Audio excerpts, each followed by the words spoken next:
Ah, fresh meat. She's 16! This ain't your lucky day, bub. With Xmen 97 coming out in less than a month, a lot of y'all have been spouting off some insane takes on the greatest franchise in comics.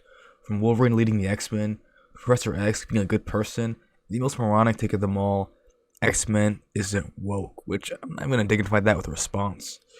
In order to defend the honor of the franchise, I gotta first defend the honor of the Queens of X, Jean, Storm, and Emma Frost, starting with why Wolverine shouldn't end up with Jean, again. I've already taken this tiny, smelly rat man away from the heels of the Phoenix before, but I'll do it again. Just because you have a thing for redheads doesn't mean you can put your favorite action figures together. Leave it in the deviant art and keep your takes in the drafts.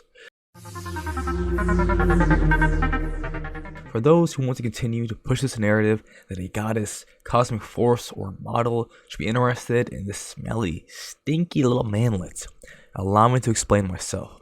You see, I don't even hate Wolverine, I actually like Wolverine, and I read quite a bit of his comics. And if you guys did that as well, you'd see his far superior love interests that thematically work much better.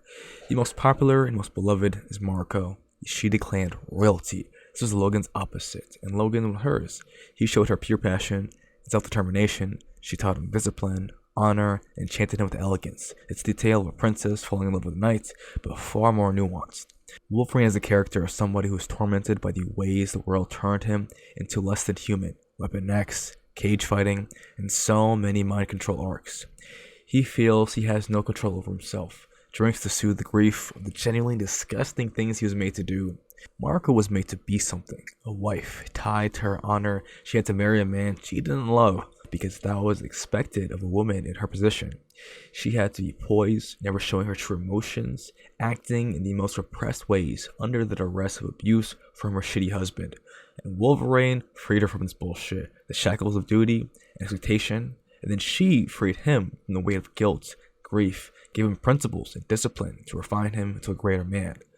Ultimately, this relationship is his best because it made both people better.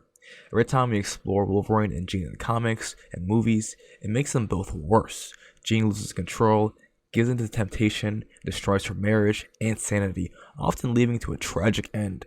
Wolverine crashes out completely and leaves her whenever it gets too tough. That's why Jean and Scott work. He is a leader and stays with her when things get rough. He's her rock, she's his relief. The most frustrating thing about this entire debate is that it disrespects Scott Summers as a character and fundamentally does not understand what he provides for the team along with Jean. Scott is somebody who is not the most expressive, sometimes aloof, and not always clear with what's going on in his head. Jean, a telepath, can peer into his mind, able to love him wholly for who he is, without him struggling to communicate all the tough things. Jean is someone who's influenced by forces greater than both men could imagine, has powers oftentimes beyond her control, and it leads to a lot of instability, ups and downs, and emotional turmoil. Cyclops gives her that stability, that assurance, that care. I mean, when shit gets tough, Scott is the guy that you want, okay? He works well under pressure, and you can see this in the first episode of the old X-Men cartoon. If Wolverine made that dumbass decision that he was fighting Cyclops about, and he chased after Morph and Beast, that would be, who knows, 3, 4, 5, whoever followed him, right, would be gone now, completely gone. Cyclops is tactical, pragmatic, and the greatest man to come out of Xavier's school. Jean fell for him when they first tended there because he was tall, handsome, and a little nerdy, okay? She loves him now, though, for the man he became. Wolverine, as much as y'all love him, is not that guy. No matter how many times he slices, dices, he's impulsive, irrational, passionate and angry. He has no control of himself. He lashes out. And when it comes down to those fight or flight scenarios, he relies on those animal instincts, which is badass, I admit.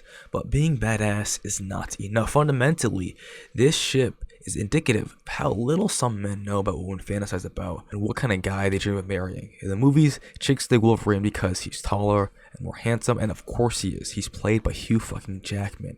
But in the comics, he's not like that. He's 5'3", always smells like liquor and piss.